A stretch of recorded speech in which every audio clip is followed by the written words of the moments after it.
ಕಾಫಿಗೆ ಸಫೇರ್ಸಿ ಕಂಟಕ ಎದುರಾಗಿರೋದು ಏನು ಅಂತ ನಾವು ನೋಡ್ತಾ ಇದ್ದೀವಿ. ಎಲ್ಲಾದ್ರೂ ರೇಟ್ ಜಾಸ್ತಿ ಆಗ್ತಾ ಇದೆ, ಇನ್ನೇನೋ ಕೆಮಿಕಲ್ ತಿಂತಾ ಇದ್ದೀವಿ, ಇನ್ನೇನೋ ನಿಷೇಧ ಆಗ್ತಾ ಇದೆ ಅಂತ. ಇದ್ರ ಜೊತೆಗೆ ಕಾಫಿಗೆ ಸಫೇರ್ಸಿ ಕಂಟಕ ಎದುರಾಗಿರೋದು. ಪಡೆದಿದ್ದು 20 ಲಕ್ಷ ಸಾಲಕ್ಕೆ ಪಾವತಿಸಿದ್ದು 47 ಲಕ್ಷ.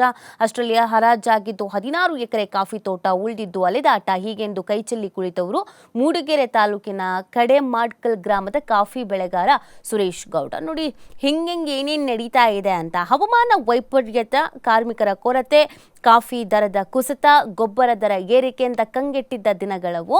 ಬ್ಯಾಂಕ್ ಸಾಲ ಪಡೆದು ತೋಟ ಉಳಿಸಿಕೊಳ್ಳುವ ಪ್ರಯತ್ನದಲ್ಲಿ ಕೆನರಾ ಬ್ಯಾಂಕ್ 20 ಲಕ್ಷ ಸಾಲ ಪಡ್ಕೊಂಡ್ವು.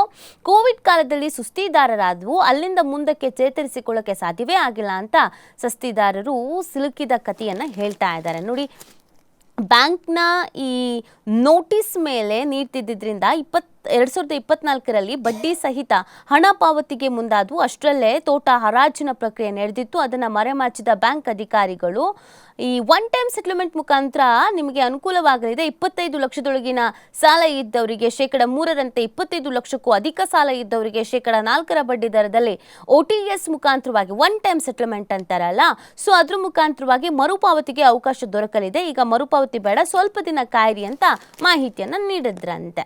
ಸೊ ಇನ್ನು ಅಲ್ಲಿಂದ ವಾಪಸ್ ಬಂದ 2 ದಿನದಲ್ಲಿ ನಮ್ಮ ತೋಟ ಹರಾಜಾಗಿತ್ತು. ಆನ್ಲೈನ್ ಮುಖಾಂತರವಾಗಿ ಹರಾಜು ಪ್ರಕ್ರಿಯೆಯನ್ನು ಬ್ಯಾಂಕ್ ಆರಂಭಿಸಿತ್ತು. ನಮ್ಗೆ ಯಾವ ಮಾಹಿತಿಯನ್ನು ನೀಡಿರಲಿಲ್ಲ. ಮತ್ತೆ ಹೋಗಿ ಪ್ರಶ್ನೆ ಮಾಡಿದ್ರೆ ಎಲ್ಲವೂ ಕಾನೂನು ಪ್ರಕ್ರಿಯೆ ಅಂತ ಉತ್ತರಿಸಿದ್ರು. ಈಗ ನ್ಯಾಯಾಲಯಕ್ಕೆ ಅಲಿದಾಡ್ತಾ ಇದ್ದೀವಿ ಅಂತ ವಿವರಿಸಿದ್ದಾರೆ. ಇದು ಸುರೇಶ್ ಗೌಡ ಅವರ ಒಬ್ಬರ ಸಮಸ್ಯೆ ಅಲ್ಲ, ನೂರಾರು ಕಾಫಿ ಬೆಳೆಗಾರರು ಇದೇ ರೀತಿಯಾದಂಥ ತೊಂದರೆಯನ್ನು ಅನುಭವಿಸ್ತಾ ಇದ್ದಾರಂತೆ. ನೋಡಿ, ಒಬ್ರಿಬ್ರು ಅಲ್ವಂತೆ, ನೂರಾರು ಮಂದಿ. ನಾನು ಅದನ್ನೇ ಹೇಳ್ತಾ ಇರೋದು ನಿಮಗೆ.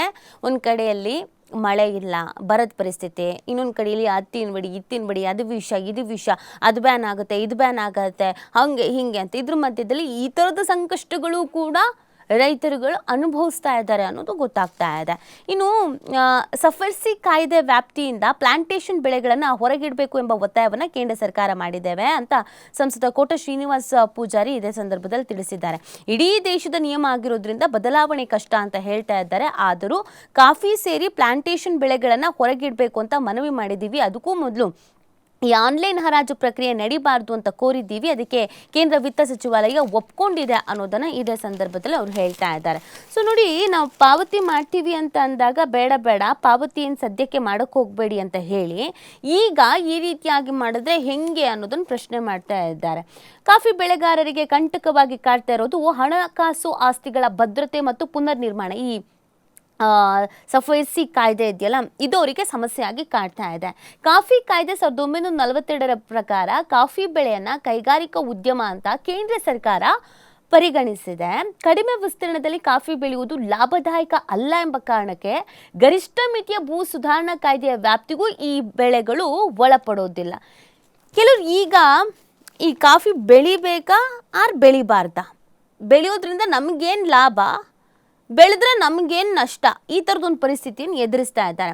ನೋಡಿ, ಕಾಫಿ ಒಂದು ಉದ್ಯಮ ಆಗಿರೋದ್ರಿಂದ 2002ರಿಂದ ಈ ಸಫೇರ್ಸಿ ಕಾಯ್ದೆ ವ್ಯಾಪ್ತಿಗೆ ತರಲಾಗಿದೆ. ಈ ಭೂ ಅಭಿವೃದ್ಧಿ ಪಡ್ಕೊಳ್ಳುವಂಥ ಸಾಲವನ್ನು ಮರುಪಾವತಿ ಮಾಡದೇ ಇದ್ದರೆ ಈ ಕಾಯ್ದೆಯ ಅಡಿಯಲ್ಲಿ ಇಡೀ ಜಾಗವನ್ನು ಹರಾಜು ಮಾಡೋದಕ್ಕೆ ಅವಕಾಶ ಮಾಡಿಕೊಳ್ಳಲಾಗಿದೆ. ಸೊ ಈ ಕಾಯ್ದೆ ಇದನ್ನು ಹೇಳುತ್ತೆ, ಆಯಿತಾ. ಈ ಕಾಯ್ದೆ ಬ್ಯಾಂಕ್ಗಳಿಗೆ ಒಂದು ಪ್ರಬಲವಾದಂಥ ಅಸ್ತ್ರ ಆಗಿರೋದು. ಸಾಲ ತೀರಿಸಿ ಇಲ್ಲ ಹರಾಜು ಹಾಕ್ತೀವಿ, ಸಾಲ ತೀರಿಸಿ ಇಲ್ಲ ಹರಾಜು ಹಾಕ್ತೀವಿ. ಈ ಕಾಯ್ದೆ ಇರೋದ್ರಿಂದ ಒಂಥರ ಬ್ಲ್ಯಾಕ್ ಮೇಲ್ ಅಂತ ಹೇಳಿದ್ರೆ ತಪ್ಪಾಗ್ಲಿಕ್ಕಿಲ್ಲ.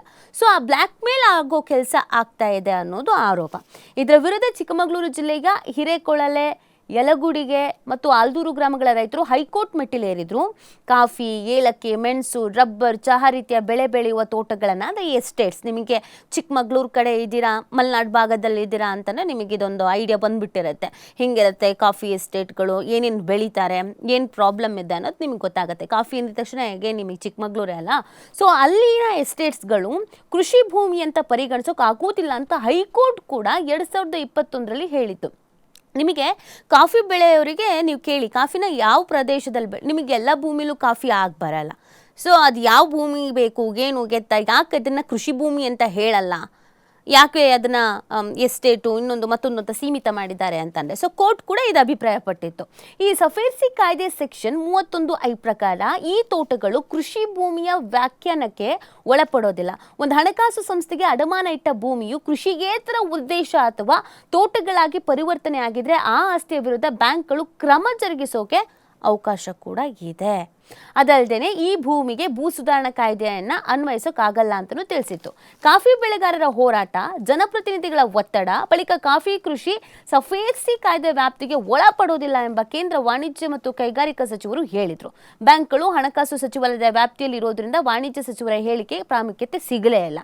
ಈ ಕೆಲವರು ಸುಪ್ರೀಂ ಕೋರ್ಟ್ಗೆ ಪ್ರಶ್ನೆ ಮಾಡಿದ್ದು ಕೇಂದ್ರ ಸರ್ಕಾರ ಸುಪ್ರೀಂ ಕೋರ್ಟ್ನತ್ತ ಬೊಟ್ಟು ಮಾಡ್ತಾ ಇದೆ, ನಮಗೂ ಇದಕ್ಕೂ ಸಂಬಂಧ ಇಲ್ಲ, ನಿಮಗೆ ಯಾರು ಹೇಳಿದ್ದು, ಸರ್ಕಾರದವರು ತಾನೆ, ಸೊ ಅಲ್ಲಿ ಹೋಗಿ ಮಾತಾಡ್ಕೊಳ್ಳಿ ಅಂತ ಹೇಳಿದ್ದಾರೆ. ಸೊ ಕೆಲವೊಮ್ಮೆ ಈ ಶಾಸಕಾಂಗ ಮತ್ತು ನ್ಯಾಯಾಂಗಕ್ಕೆ ಕ್ಲಾಶಸ್ ಆಗುತ್ತೆ ಅಂತಾರಲ್ಲ, ಅಥವಾ ಅದು ನಮ್ಮ ವ್ಯಾಪ್ತಿಗೆ ಬರಲ್ಲ, ನಮಗೂ ಅದಕ್ಕೂ ಸಂಬಂಧ ಇಲ್ಲ ಅಂತ ಹೇಳ್ತಾರಲ್ಲ, ಅದು ಇದೇ ಥರದಲ್ಲಿ. ಸೊ ನಿಮಗೆ ಆ ಇಲಾಖೆಯವ್ರು ಹೇಳಿದ್ರು, ಬಟ್ ಕೋರ್ಟ್ ಒಪ್ಪಿಗೆ ಕೊಡಲಿಲ್ಲ. ಈಗ ಮತ್ತೆ ಕೋರ್ಟಿಗೆ ಹೋದರೆ ನಾವು ಹೇಳಿದ್ದಲ್ಲ, ಅವ್ರು ಹೇಳಿದ್ದು ಕೇಳ್ಕೊಳ್ಳಿ ಅಂತ ಬೊಟ್ಟು ಮಾಡಿ ತೋರಿಸಿದ್ದಾರೆ. ಈ OTS ಕೈ ಚೆಲ್ತಾ ಇರೋದು ರೈತರು. ಒನ್ ಟೈಮ್ ಸೆಟಲ್ಮೆಂಟ್ ಅನ್ನೋದು ನಮಗೆ ಕೇಳೋದಕ್ಕೆ ಈಸಿ ಆಯಿತಾ, ಬಟ್ ಅದನ್ನು ಮಾಡೋದಕ್ಕೆ ಹೊಡ್ತಾರಲ್ಲ ಅವ್ರಿಗೆ ಅದು ಆ್ಯಕ್ಚುಲಾಗಿ ನಿಮಗೆ ಕಂತು ವೈಸ್ ಕಟ್ಕೊಂಡು ಹೋಗೋದು ಬೇರೆ, ಒನ್ ಟೈಮ್ ಸೆಟ್ಲ್ಮೆಂಟ್ ಅಂತಾರಲ್ಲ ಅದು ಸ್ವಲ್ಪ ಕಷ್ಟ ಆಗತ್ತೆ. ಸೊ ಇದೀಗ ಕರ್ನಾಟಕ ಬೆಳೆಗಾರರ ಒಕ್ಕೂಟ ಕಾಫಿ ಮಂಡಳಿ ಮತ್ತು ಸಂಸದರ ಮನವಿ ಮೇರೆಗೆ ಕೇಂದ್ರ ಸರ್ಕಾರ 1 ಬಾರಿ ಮರುಪಾವತಿಗೆ ಪ್ಯಾಕೇಜನ್ನು ನೀಡಿತು. ಈ ಅವಕಾಶವನ್ನು ಬಹುತೇಕ ರೈತರು ಕೈ ಚೆಲ್ಲಿದ್ದಾರೆ. 2024 ನವೆಂಬರ್ನಿಂದ ಆರಂಭವಾಗಿ 2025 ಜೂನ್ ಅಂತ್ಯದ ತನಕ ಪ್ಯಾಕೇಜ್ ಪಡೆಯೋಕೆ ಅವಕಾಶ ಇತ್ತು. ಆದರೆ ಚಿಕ್ಕಮಗಳೂರು ಜಿಲ್ಲೆಯಲ್ಲಿ 518 ರೈತರು ಮಾತ್ರ ಈ ಲಾಭ ಪಡ್ಕೊಂಡಿದ್ದಾರೆ.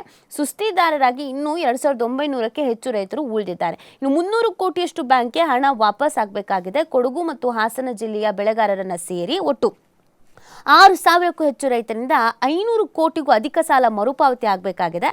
ಪ್ಯಾಕೇಜ್ ಅವಧಿ ವಿಸ್ತರಣೆ ಮಾಡಿದ್ರೆ ಸಫೇರ್ಸಿ ಕಾಯ್ದೆಯ ವ್ಯಾಪ್ತಿಯಿಂದ ಪ್ಲಾಂಟೇಶನ್ ಬೆಳೆಗಳನ್ನು ಕೈ ಬಿಡಬಹುದು ಎಂಬುದು ಬೆಳೆಗಾರರ ಸಂಘಟನೆಗಳ ಒತ್ತಾಯ ಆಗಿದೆ. ಇದ್ರ ಮಧ್ಯದಲ್ಲಿ ಅಧಿಕಾರಿಗಳೇ ಮಧ್ಯವರ್ತಿಗಳು ಅಂತ ನೋಡಿ, ಕಾಫಿ ತೋಟಗಳನ್ನ ಈ ಹರಾಜು ಮಾಡಲಾಗ್ತಿದ್ದು ಇದರಲ್ಲಿ ಬ್ಯಾಂಕ್ ಅಧಿಕಾರಿಗಳು ಮತ್ತು ಮಧ್ಯವರ್ತಿಗಳು ಶಾಮೀಲಾಗಿ ತೋಟವನ್ನು ಬೇರೆ ದೇಶದಲ್ಲಿ ಇರುವ ಉದ್ಯಮಿಗಳಿಗೆ ಹರಾಜು ಮಾಡಿದ್ದಾರೆ. ಬ್ಯಾಂಕ್ ಅಧಿಕಾರಿಗಳು ಮಧ್ಯವರ್ತಿಗಳು ಸೇರಿಕೊಂಡು ದಂಧೆಯನ್ನಾಗಿ ಮಾಡ್ಕೊಂಡಿದ್ದಾರೆ ಅಂತ ಬೆಳೆಗಾರರ ಸಂಘಟನೆ ನೇರವಾಗಿ ಆರೋಪಿಸ್ತಾ ಇದ್ದಾರೆ. ನಿಮಗೇನು ಗೊತ್ತಾ, ನಾವೇನು ಹೇಳ್ತೀವಿ, ಯಾವುದಾದ್ರೂ ಒಂದು ಮನೆ ನೋಡ್ತಾ ಇದ್ರೆ ಅಥವಾ ಜಾಗ ನೋಡ್ತಾ ಇದ್ರೆ ಅಥವಾ ಸೈಟ್ ನೋಡ್ತಾ ಇದ್ರೆ ಅಥವಾ ಭೂಮಿ ನೋಡ್ತಾ ಇದ್ರೆ ಒಂದು ಅಡ್ವೈಸ್ ಮಾಡ್ತಾರೆ. ನಿಮಗೆ ತುಂಬ ಜನ ಮಾಡಿರ್ಬೋದು ಅಥವಾ ನಿಮ್ಮ ಅನುಭವಕ್ಕೂ ಬಂದಿರ್ಬೋದು. ಬ್ಯಾಂಕಲ್ಲಿ ಕೇಳಿ ಹೇಳ್ತಾರೆ, ಯಾರಾದರೂ ಇದ್ದರೆ ಸುಮ್ಮನೆ ಜಾಸ್ತಿ ದುಡ್ಡು ಬ್ಯಾಂಕ್ ಅವ್ರ ಹತ್ರ ಕೇಳಿದ್ರೆ ಈ ಹರಾಜಿಗೆಲ್ಲ ಬಂದಿರುತ್ತಲ್ಲ ಅದು ಸಿಗುತ್ತೆ ಅಂತ.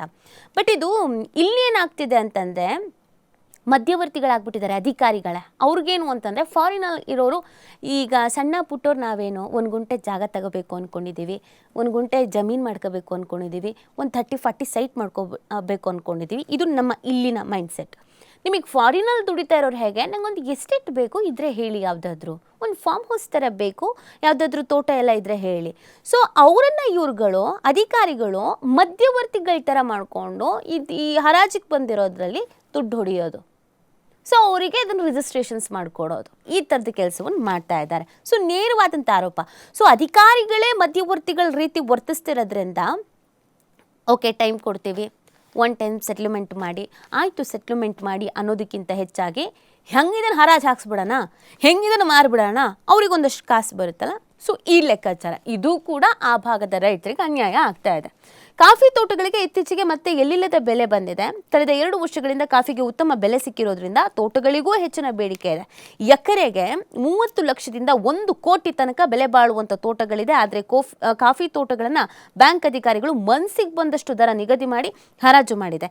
ಈ ರೀತಿಯ ಈ ಹರಾಜು ಪ್ರಕ್ರಿಯೆ ಹಿಂದೆ ದೊಡ್ಡ ಮಾಫಿಯಾ ಕಾರ್ಯನಿರ್ವಹಿಸ್ತಿದೆ ಎಂಬ ಆರೋಪಗಳು ಬೆಳೆಗಾರರ ವಲಯದಲ್ಲಿದೆ. ಇದೆಲ್ಲ ಬೇಕು ಅಂತಲೇ ಮಾಡ್ತಾ ಇರೋದು ಅಂತ. ಸೊ ಇದೀಗ ಇವ್ರುಗಳು ನಾವು ಹೋರಾಟವನ್ನು ಮಾಡಬೇಕಾಗತ್ತೆ ಅಂತ ಹೇಳ್ತಾ ಇದ್ದಾರೆ. ಕಾಫಿ ಬೆಳೆಗಾರರ ಒಕ್ಕೂಟದ ಮಾಜಿ ಅಧ್ಯಕ್ಷ HT ಮೋಹನ್ ಕುಮಾರ್ ಅವರು ಮಾತಾಡಿದ್ದಾರೆ. ಈ ಸಫೇರ್ಸಿ ಕಾಯ್ದೆಗೆ ತಿದ್ದುಪಡಿ ತರುವ ಮುಖಾಂತರ ಕಾಫಿ ಬೆಳೆಯನ್ನು ಹೊರಗಿಡೋದೊಂದೇ ಇದಕ್ಕಿರುವ ಪರಿಹಾರ, ಇಲ್ಲದೇ ಇದ್ರೆ ಕಾಫಿ ಬೆಳೆಗಾರರ ತೋಟ ಕಳ್ಕೊಂಡು ಬರಿಗೈಲಿ ಇರಬೇಕಾಗತ್ತೆ ಅಂತ ಹೇಳಿದ್ದಾರೆ. ಸಾಲಪತ್ರಗಳಿಗೆ ಸಹಿ ಪಡೆದು ಬ್ಯಾಂಕ್ಗಳು ದುರುಪಯೋಗ ಮಾಡ್ಕೊಳ್ತಾ ಇದೆ. ಸಂಬಂಧಿಸಿದ ಸಚಿವರಿಗೆ ಮನವರಿಕೆ ಮಾಡಿಸಿದ್ದೀವಿ, ಆನ್ಲೈನ್ ಹರಾಜು ನಿಲ್ಲಿಸುವುದಾಗಿ ಹೇಳಿದ್ರು, ಇನ್ನೂ ಕೂಡ ಅದಾಗಿಲ್ಲ ಅಂತ ಮೂಡಿಗೆರೆ ಕಾಫಿ ಬೆಳೆಗಾರರ ಸಂಘದ ಅಧ್ಯಕ್ಷ BR ಬಾಲಕೃಷ್ಣ ಅವರು ಕೂಡ ಹೇಳಿದ್ದಾರೆ. ಸೊ ಒಗ್ಗಟ್ಟಾಗಿ ಮಾತಾಡಬೇಕಾಗತ್ತೆ, ಧ್ವನಿ ಎತ್ತಬೇಕಾಗತ್ತೆ ಅನ್ನೋದನ್ನು ಅವ್ರು ಹೇಳ್ತಾ ಇದ್ದಾರೆ. ಆದಷ್ಟು ಬೇಗ ಇದಕ್ಕೆ ಸಂಬಂಧಪಟ್ಟಂತೆ ಸರ್ಕಾರ ಗಮನ ಹರಿಸಬೇಕಾಗತ್ತೆ. ಇಲ್ಲ ಅಂತಂದರೆ ಕಾಫಿ ಬೆಳೆಗಾರರು ಇನ್ಮೇಲೆ ಕಾಫಿ ಬೆಳೆಯೋದಕ್ಕೆ ಹಿಂದೆ ಮುಂದೆ ನೋಡೋ ಪರಿಸ್ಥಿತಿ ಬಂದ್ಬಿಡುತ್ತೆ.